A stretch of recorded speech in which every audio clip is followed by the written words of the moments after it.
नमस्कार kitchen of Salini को आपण मानक बहुत बहुत स्वागत। आज मु आपण मानक पाखक नहीं आसी बिना पियाज रसुण प्रस्तुत पनीर मसाला। यह जेकोसी ओषा व्रत पर्वपर्वाणी रे आपण माने प्रस्तुत करी खाई परिबे। तेबे कौन कौन सब आवश्यक सामग्री दरकार आसंतु जानी नबा।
किसी गोटा गरम मसला नहीं, दुईटा डालचीनी, गोटे अनासी फूल, तीनोटी गुजराती, चारोटी लवंग, तीनोटी सुखिला लंका, दुईटा तेजपत्र, अल्प फूड कलर ये ऑप्शनल अच्छी, आप चाहिए पकई पारे ना स्किप करें। अल्प गुंड मसला नहीं, गोटे चामच जीरा, 2 चामच शाही पनीर मसाला, 2 चामच बिना पियाज रसुण सब्जी मसाला, गोटे चामच धनिया गुंड, गोटे चामच जीरा गुंड, अल्प काजू, गोटे चामच गरम मसाला, अल्प कस्तूरी मेथी, गोटे चामच हलदी और लंका गुंड, स्वाद अनुसार लुण। गोटे मिक्सिंग जार नहीं जिबा, सेथिरे अल्प काजू देबा, गोटे चामच जीरा देबा,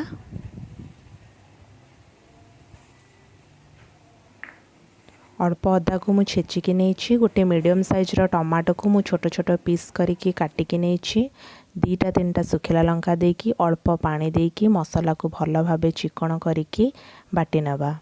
एबे देखंतु मसला भल भाबे बाटी ही जाइछि, किछि भी खदड़ा अंशा नहीं मसला रे।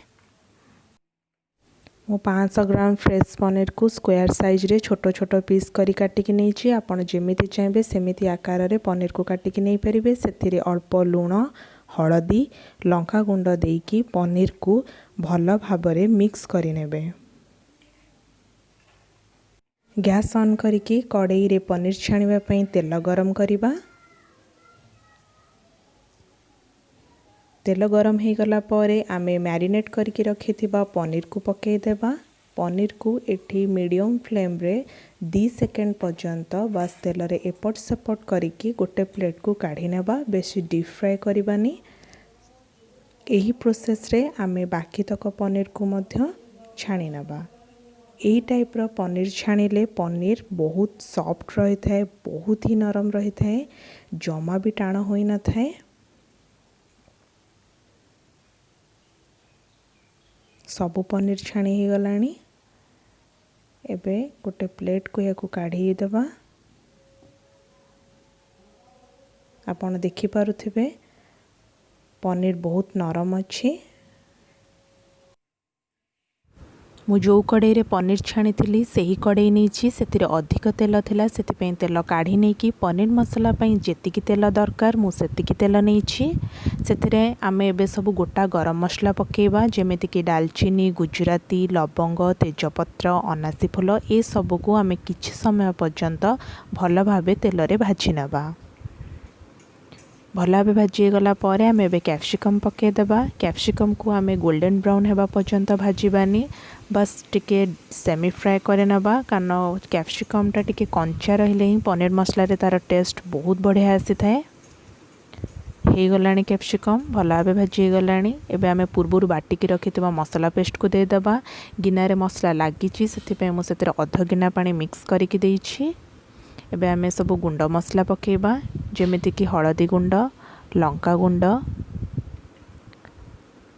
जीरा गुंड धनिया गुंड बिना पियाज रसुण सब्जी मसला शाही पनीर मसाला स्वाद अनुसार लुण पकेबा। भल भाव मसला को मिक्स करनेबा। आम पनीर छाणी समय लुण हलदी पकईले से अल्प पकेबा। मसला भल भाव कषी तेल छाड़ा आरंभ करदेला। आम फूड कलर पकेबा। फूड कलर ये ऑप्शनल अच्छी। आपड़ जदि छोट पिला रांधुवे तेज मो सजेस्ट करी फूड कलर को आप स्किप करनी कारण यहाँ देहपाई जमा भी भल नुहे। बस पनीर मसला को टिके होटेल परिका लुक देवाई मुझे फूड कलर नहीं। मसला कषी गला आम ए गोटे ग्लास पानी देबा। आपन को ग्रेवीर जेमिति कंसिस्टेंसी पसंद आपन से ही अनुसार पानी देकी पनीर मसला करें। मसला रे गोटे फुटा आसवा पर्यंत मुझे गैस को हाई फ्लेम रे करिछि।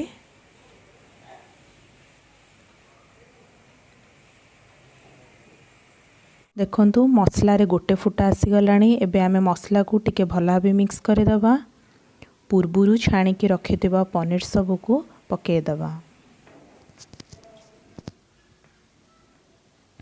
पनीर सब को पकई सारिबा परे आमे 2 मिनिट पर्यंत या लो मीडियम फ्लेम रे रांधिबा जहाँ फल पनीर आ मसला भल भाव मिक्स हो। 2 मिनिट हो गलानी। पनीर आ मसला भल भाव मिक्स हो। आम गरम मसला पकईदेबा मिक्स करदेबा। अल्प कस्तूरी मेथी पकई सारिबा परे आमे पनीर मसला को 1 मिनिट पर्यंत लो मीडियम फ्लेम रे रांधिबा जहाँ फल कस्तूरी मेथीर टेस्ट और बास्नाटा पनीर मसला रे आसी थाए। पनीर मसला खाइबा बेले बहुत बढ़िया टेस्ट लगी थाए। एबे हो गलानी पनीर मसला गैस ऑफ करदेबा। देखंतु पनीर आउ पनीर ग्रेवी मद बहुत बढ़िया देखा जाउछि। एबे आमे याकू गोटे प्लेट को काढी नबा। अल्प कस्तूरी मेथी पकेबा। आपण चाहिए धनिया पत्र मध्य पकई परिबे। याकू आपण गरम भात रुटी पूरी परोटा नान सह खाई परिबे। यही टाइप रो पनीर मसला को आपण माने घरे निश्चय ट्राए करंतु। आशा करूछि आपण मानकु बहुत भल लागिवो। जदि आपण मानकु मो वीडियो भल लागि थाए वीडियो को लाइक करिवे फ्रेंड्स रिलेटिव्स मानक सह शेयर करिवे मो चैनल को सब्सक्राइब करिनेबे।